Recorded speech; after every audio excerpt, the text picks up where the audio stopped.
ஒரு வாரமாக சோசியல் மீடியாவில் பார்த்துட்டு இருக்கேன். ஒரு படத்தோட ட்ரெய்லர் பற்றி நிறைய பேர் பாசிட்டிவாகவும் அதோட அதிகமாக நிறைய பேர் நெகட்டிவாகவும் பேசிகிட்டு இருக்காங்க.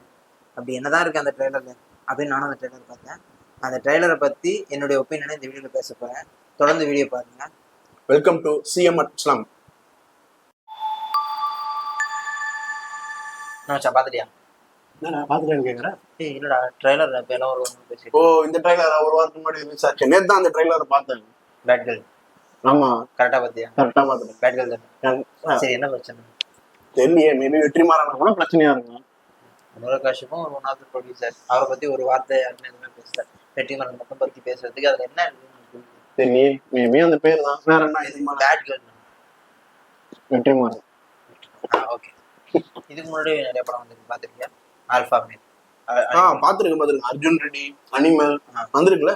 அப்ப மட்டும் ஏன் எல்லாம் எதுவுமே பேசல? பேசினாலுமே அர்ஜுன் ரெட்டி பெருசா விமர்சனங்கள் வரல. ஆனா அனிமல் படத்துக்கு வந்தது. அனிமல் படத்துக்கு கலவையான விமர்சனங்கள் வந்ததுல. அனிமல் படம் தமிழ்நாட்டுல எவ்வளவு கலெக்ஷன் பண்ணிச்சு? கலெக்ஷன் எல்லா படத்துக்கும் தான் பண்ணிட்டு இருக்கு. நெகட்டிவ் ரிவ்யூஸ் வர எல்லா படத்துக்கும் தான் கலெக்ஷன் பண்ணிட்டு. அப்போ அதை விட்டுரு. தமிழ்லயே 2-3 படம் வந்துச்சு தெரியுமா? தெரியும். த்ரிஷா நயன்தாரா வந்து இருட்டர் மட்டும் வந்தது வந்துருக்கு. அந்த படத்தை அந்த பாட்டுல செம்ம சூப்பர். சன் மியூசிக் இன்னும் ஓடிக்கிட்டு இருக்கு. கண்டிப்பா ஓடிக்கிட்டு இருக்கு. அப்ப அதை மட்டும் ஏன் கேட்கலன்னு கேட்கணும். அந்த படத்தை மட்டும் ஏன் வந்து தவறுதலா போயிடுச்சு? அந்த படம் மட்டும் கண்டுக்கப்படாம போயிடுச்சு. இந்த படம் மட்டும் கண்டுக்கிட்டு. அப்போ அந்த படத்துல நடிச்ச பொண்ணு பையனா இருந்திருந்தா நீங்க எதுவும் கேட்டுக்க மாட்டீங்க. அது இப்படி சொல்ல முடியாது. பேட் கேர்ள்னு வச்சதுல பேட் பாய்னு வச்சிருக்கலாம். வச்சிருந்தா நீங்க எதுவும் கேட்டுக்க மாட்டீங்க. ஏன் கேட்கலையே? நம்ம ஏன் கேட்கணும்ல? இப்போ இது வந்து விஷயத்த வந்து ஒரு 10 வருஷத்துக்கு முன்னாடி கேட்கல. கண்டிப்பா நம்ம வந்து இருட்டார மட்டும் கேட்கல. நம்ம த்ரிஷா நயன்தாரா அந்த 2 படத்துலாம் முன்னாடி படம் அரகர மகாதேவகின்ட்டு. ஆமா, அதுக்கு முன்னாடி அந்த ஆடியோ யாரு. ஆனா அந்த படத்துக்கு விமர்சனம் வந்தது. ஏன் இப்படி ஒரு போஸ்டர் எல்லாம் வந்தது? இளையராஜா எல்லாருமே விமர்சனம் எழுப்புனாங்க. ஆனா இருந்தாலும் அந்த படத்தை வந்து பெருசா கண்டு பெரிய வெற்றியே அடைஞ்சது. அந்த டேரக்டரோட சீக்வல்ல வந்ததுதான் இருட்டார படங்கள். அதான் கேக்குறேன். ஆனா இப்ப உங்களுக்கு அந்த மாதிரி படங்கள் எடுக்க முடியாதுங்களா? ஏன்னா அப்பயே நம்ம வந்து அந்த படம் ஆஃப்டர் ரிலீஸ் வந்து நம்ம நிறைய பிரச்சனை அந்த படம் வந்து சந்திச்சது.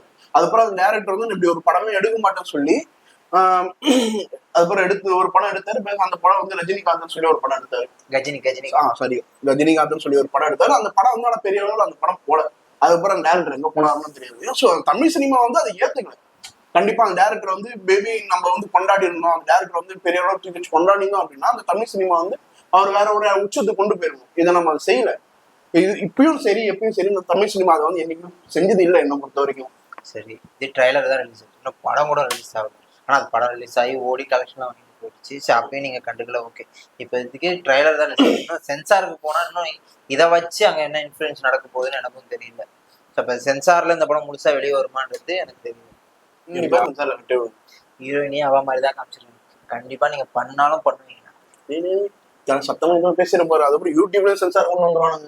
தொலைநோக்கு திட்டத்துல இதுவும் ஒன்னா கூட அதெல்லாம் அப்புறமா பாத்துக்கலாம். யார் தான் இந்த படத்தோட டைரக்டர்? இவ்வளவு நேரம் ப்ரொடியூஸ் பண்ண டைரக்டர் வெற்றிமாறன் மட்டுமே பாத்தீங்களா?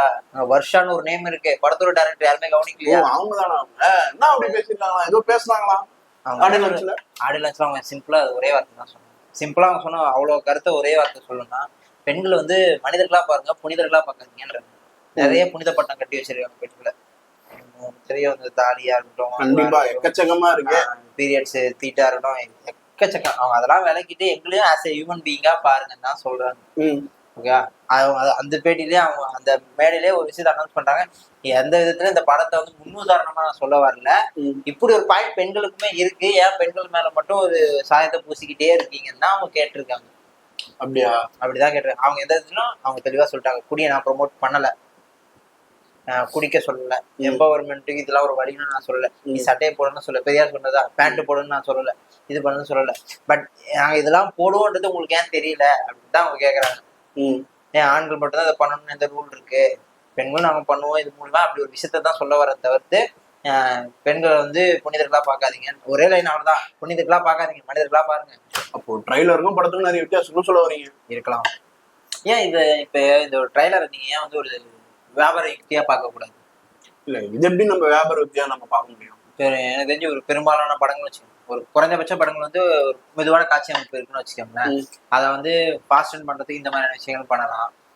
நீங்க அந்த படத்தை அப்படியே ஒரு மெதுவான காட்சி காமிச்சா ட்ரைலர் எந்த அளவுக்கு ரீச் ஆகும்னு எனக்கு தெரியாது. இன்னொரு முக்கியமான விஷயம் வந்து நியூ ஃபேஸஸ் தானே இருக்காங்க. இப்போ நியூ ஃபேஸஸ் படம் அதிகபட்ச படங்கள் ஜெயிக்குமான்னு சொன்னா ஒரு 90% படங்கள்ல இருந்து ஒரு 60% படம் கவனிக்கப்படாம போகிறதுக்கும் வாய்ப்பு இருக்கு. மற்ற படங்கள்னா நம்ம அதை சொல்லிட்டு போயிடலாம், கவனிக்க மாட்டாங்க அப்படின்னு சொல்லி. வெற்றிமாறனோட ப்ரொடக்ஷன்ல இருந்து ஒரு படம் ரிலீஸ் ஆகுது அப்படின்னா அது கவனிக்கப்படாத ஒரு படமா இருக்குமா?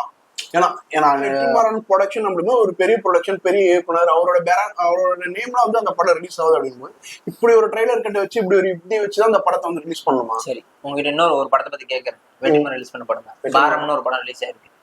ரிலீஸ் ஆச்சு கொஞ்சம் சில வருஷங்களுக்கு முன்னாடி. பாத்திருக்கீங்களா? கேள்விப்படல. இப்ப சொல்லி கேள்விப்படலாம். இது மட்டும் எப்படி உங்க கண்ணுக்கு தெரியாம போச்சு? தெரியலீங்களே. சரி, ஓகே, நம்ம எவ்வளோ பேசிட்டோம். நம்ம எதுக்கு இந்த வீடியோ போட்டு வந்துருக்கோம்னா இந்த ஒரு ட்ரைலர் பத்தி நான் ஒப்பீனியன் சொல்லுவேன். பட் நம்ம அந்த ஒப்பீனியனே சொல்லாம நிறைய விஷயம் பேசிட்டோம். உங்க ஒப்பீனியன் என்னன்னு சொல்லுங்க. என்னோட ஒப்பீனியன் அப்படின்றது இப்போ ஆடியன்ஸ்ல இயக்குனர் பேச ஒரு விஷயம் பேசியிருந்தாங்க இல்லையா? இப்போ அதே மாதிரி அந்த படம் இருந்ததுன்னா எனக்கு பிரச்சனை இல்லை. என்னோட ஒப்பீனியன் அதுதான். இப்போ ஆண்கள் செய்யற தவறும் பெண்கள் செய்யறதாலும் சமம் நம்ம சொல்ல முடியாது. எல்லாமே நம்ம தப்புன்னு தான் நம்ம சொல்லிட்டு இருந்தோம். அப்படின்னும் போது அவங்க அந்த ஆடியன்ஸ்ல அவங்க பேசின விஷயங்கள் படத்துல இருந்தது அப்படின்னா பிரச்சனை இல்லை. இல்ல இது ஆணித்தரமா நான் அதை வந்து சொல்லுவேன், இதுதான் இப்படிதான் இருக்கும், பெண்கள்லாம் இப்படிதான் இப்ப இருப்பாங்க, இப்படிதான் இருக்கணும்ன்ற மாதிரி சொன்னாங்கன்னா அதுல எனக்கு உடன்பட பண்ணுங்க. அவங்க ஆடியன்ஸ்ல பேசின இங்கே இன்னொரு நான் பதிவு பண்றேன். அவங்க சொன்னது பெண்கள்ல வந்து புனிதர்களா பார்க்காதீங்க, மனிதர்களா பாருங்க. அது சாதாரண பார்வை அடிப்படையில பாருங்க. எந்த ஒரு கட்டுக்கதைகளை சுமந்துக்கிட்டு அந்த பார்வையை வந்து அப்படி பார்க்க வேணான்றது தான் அவங்க சொன்னாங்க. ஓகேவா? என்னுடைய இந்த கதை ட்ரெய்லரை பத்தின என்னுடைய என்னன்னா கண்டிப்பா நல்லா தான் இருக்கு. கண்டிப்பா வந்து நல்ல விஷயம் தான். ஏன் பேசினா என்ன தப்பு? ஏன் பேசக்கூடாது எத்தனை வருஷம் தான் சொல்லிக்கிட்டே இருப்பாங்க. பேசட்டுமே, பேசக்கூடாது சொல்லிதான் எல்லாரும் பேசிட்டு தான். அதுதான் இந்த படம் ஏதோ பேசுது இல்ல, பேசட்டுமே, என்னன்னு தான் கேட்போமே, வரட்டுமே. இது தப்போ சரியோ அப்ப பாத்துக்கலாமே. ஏன் இப்ப ட்ரைலருக்கே வந்து அந்த படத்தை போட்டு ஏடா எடுத்தோன்னு அவங்களையும் வந்து மன உளைச்சலுக்கு உள்ளாக்கினீங்க போலியே. வரட்டும், என்னதான் பேசுன்னு பார்ப்போம். எனக்கு ட்ரைலர் பொறுத்த வரைக்கும் எந்த ஒரு நெகட்டிவிட்டியுமே இல்லை, நல்லா இருக்கு. ஸோ நான் பார்க்குறேன். ட்ரைலர் பார்த்தின எங்களோட ஒப்பீனியன் தான் இந்த வீடியோ. இன்னொரு வீடியோவில் உங்களை சந்திக்கிறோம்.